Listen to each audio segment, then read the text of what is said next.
فيلمنا بيبدأ سنة 1850 وخاصة في مملكة صغيرة في فرنسا، وهناك بنتعرف على ملك صغير في السن بيحكم المملكة دي بعد موت باباه. وفي ليلة من الليالي بتحصل عاصفة ثلجية كبيرة حوالين القصر، والملك كان عامل حفلة كبيرة اليوم ده لحد ما بتظهر قدامه ست عجوزة واللي بتستنجد بيه علشان تستخبى في القصر لحد ما العاصفة تهدى، وبتقدم له وردة كهدية علشان يوافق. لكن الملك بيتريق عليها وبيرفض وجودها في المكان، وده لانه شايفها فقيرة وما تستاهلش تبات عنده، وبيرمي الوردة بتاعتها على الارض وهو بيسخر منها. بس ما بيعديش كتير وبتتحول الست العجوزة لبنت جميلة جدا، وبنكتشف انها ساحرة اصلا وكانت متنكرة على هيئة ست عجوزة، وبتبقى متضايقة جدا من اسلوبه معاها، فبتقوله انه ما ينفعش يحكم على الناس بالمظاهر من غير ما يشوف اللي جوه قلوبهم، وبتقرر تعاقبه وتعمل عليه لعنة خطيرة. اللعنة دي بتحوله لوحش شكله قبيح جدا، حتى الخدم بتوعه هم كمان بيتحولوا لأدوات منزلية لأنهم شاركوا في الجريمة اللي عملها، وبتعرفوا إنه هيفضل وحش طول ما الوردة دي أوراقها لسه موجودة فيها، وإن اللعنة مش هتتفك غير لو لقى حب حقيقي قبل ما أوراق الوردة تقع. لكن لو حصل وأوراق الوردة كلها وقعت قبل ما يلاقي حب حياته، مش هيعرف يرجع بني آدم طبيعي من تاني. وبتعمل تعويذة تانية على كل أهل المملكة علشان ينسوا إن كان عندهم ملك. في الوقت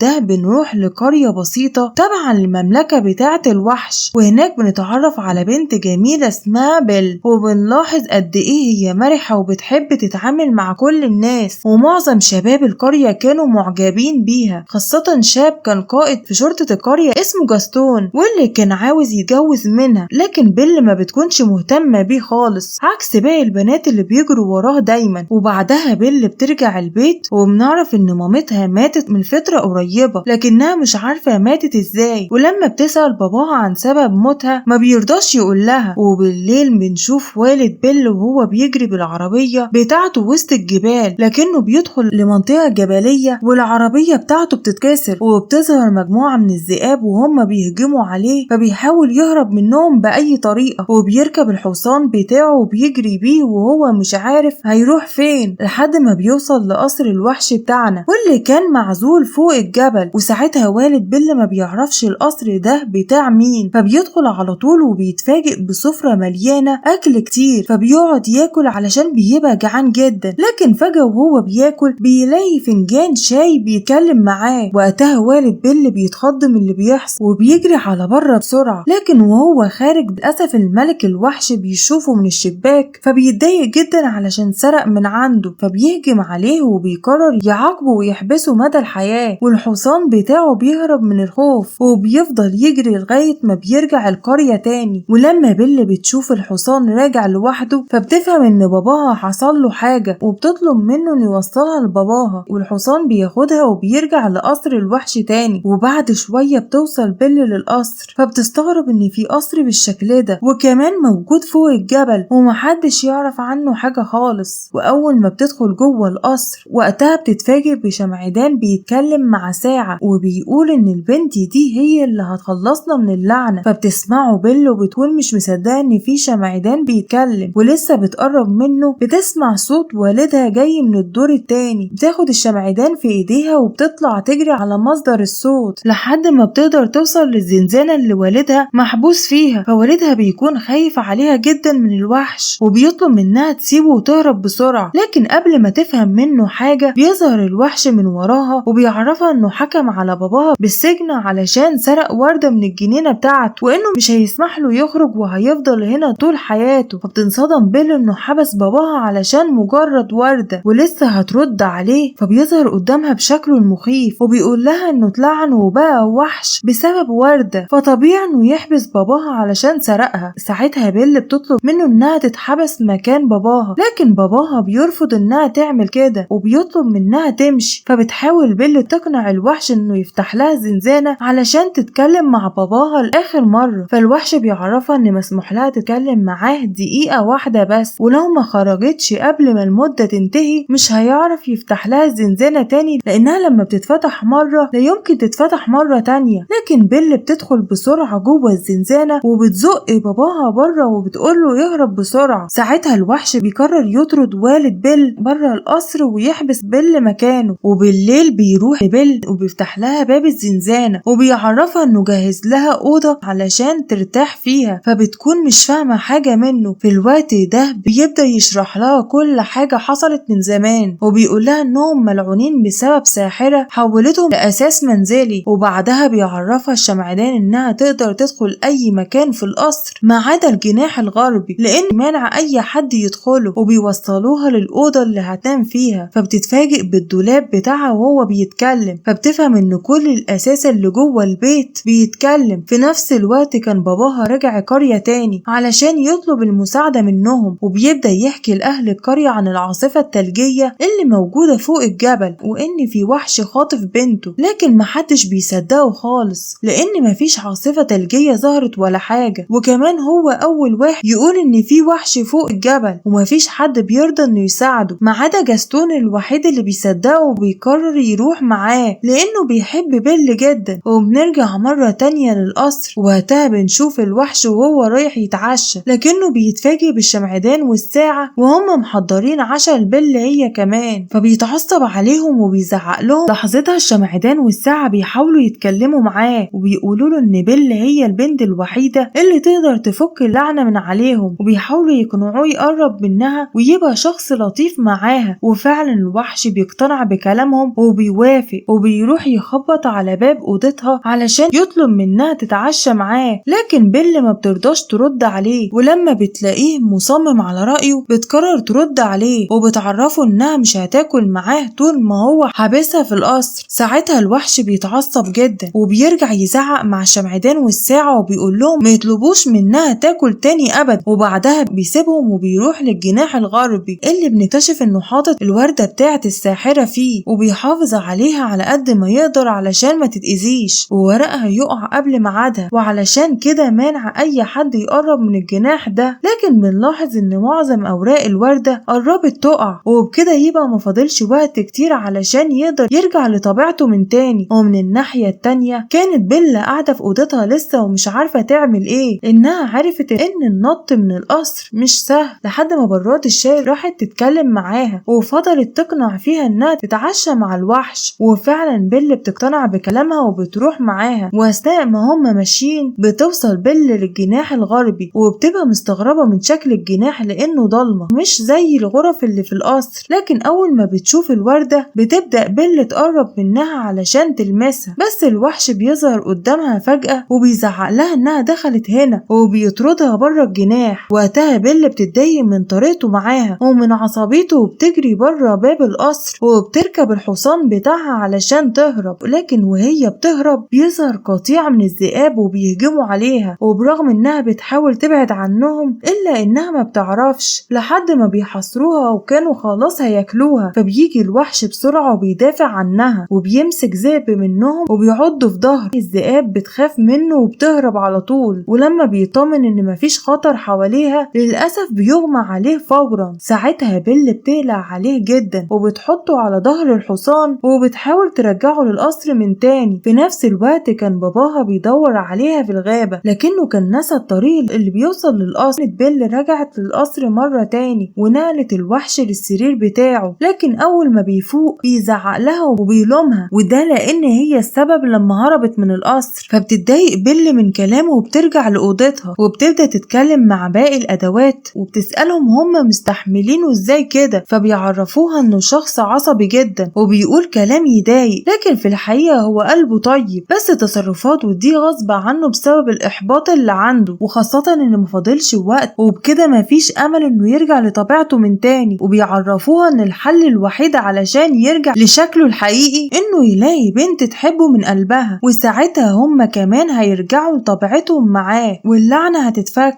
اما بيل فكانت غيرت نظرتها خالص من ناحية الوحش، وقتها لاحظت انه محتاج لمساعدتها اكتر من اي حد تاني، فبتروح تقعد جنبه وبتبدأ تحكي له قصص وروايات لويليام شكسبير، لكنها اتفاجئت لما لقيته بيرد عليها وبيكمل الحكاية معاها. اتضح انه خلص كل روايات شكسبير خلال فترة العزلة دي وبياخدها يفرجها على المكتبة بتاعته واللي كانت مليانة كتب كتير، وبيعرفها انها تقدر تاخد كل الكتب اللي محتاجاها. ساعتها بيل بتفرح علشان أسلوبه بدأ يتحسن معاها وبقى يعاملها كويس. وبتبدأ بيل تقرب منه وبتاخد عليه يوم بعد يوم، وبيفضلوا يلعبوا سوا في التلج، وبيبان ان هما الاتنين اعجبوا ببعض خلاص. في نفس الوقت بنروح للقرية علشان نشوف جاستون وهو راجع، واللي كان مطمن ساعتها انه خلاص مش هيشوف والد بيل تاني. ومن الناحية التانية بنشوف بيل غيرت الوحش خالص لدرجة انهم بقوا يرقصوا مع بعض كمان، لكن ذكريات بيل لسه بتطاردها وبتقول للوحش ان باباها وحشها جدا. ساعتها الوحش بيطلع لها مراية سحرية تقدر تشوف باباها في اي مكان وتطمن عليه، واول ما بتبص في المراية بتنصدم لانها بتشوف اهل القرية كلهم حوالين باباها ماسكينه وبيحاولوا ياخدوه لمستشفى المجانين. فالوحش بيسمح لها انها تروح تنقذه برغم انه كان باين عليه انه متأثر لانه هتسيبه، وده لان ما كانش فاضل غير ورقة واحدة في الوردة. فبتشكره بيل وبتسيبه وبتمشي بسرعة، واول ما بترجع للقرية بتجري على العربية اللي هتنقل باباها للمستشفى. فجاستون بيقرب منها وبيقول لها ان باباها بقى مجنون لانه بيخترع قصة غريبة ان في وحش وقصر فوق الجبل، لكنه بيتفاجئ ببيل وهي بترد عليه وبتأيد كلام باباها وبتقوله ان في وحش موجود فوق الجبل بجد، وعلشان تثبت له بتطلع له المراية السحرية اللي معاها علشان توريله الوحش. ساعتها جاستون بيحس ان بيل متعلقة بالوحش اكتر ما هي متعلقة بيه، ومن كتر الحقد اللي جواه بيخطف المراية من ايديها وبيحرض اهل القرية كلهم انه يروحوا يقتلوه. لكن بيل بتقف قدامهم وبتدافع عن الوحش وبتقوله انه طيب، بس قبل ما تكمل كلامها بيحبسوها في العربية مع باباها وبيبدأوا يخططوا ازاي يروحوا يخلصوا على الوحش. وبيستعمل المراية علشان يقدر يعرف مكان القصر، وبياخد كل اهل القرية معاه، وبيحبس بيل وباباها علشان يضمن انهم ميقفوش ليه في اللي ناوي يعمله. بعدها بيل بتبدأ تحكي لباباها كل اللي حصل مع الوحش وبتقنعه انه طيب لدرجة انه سابها علشان ترجع تنقذه. فباباها بيقتنع بكلامها وبياخد منها دبوس الشعر بيفتح قفل العربية.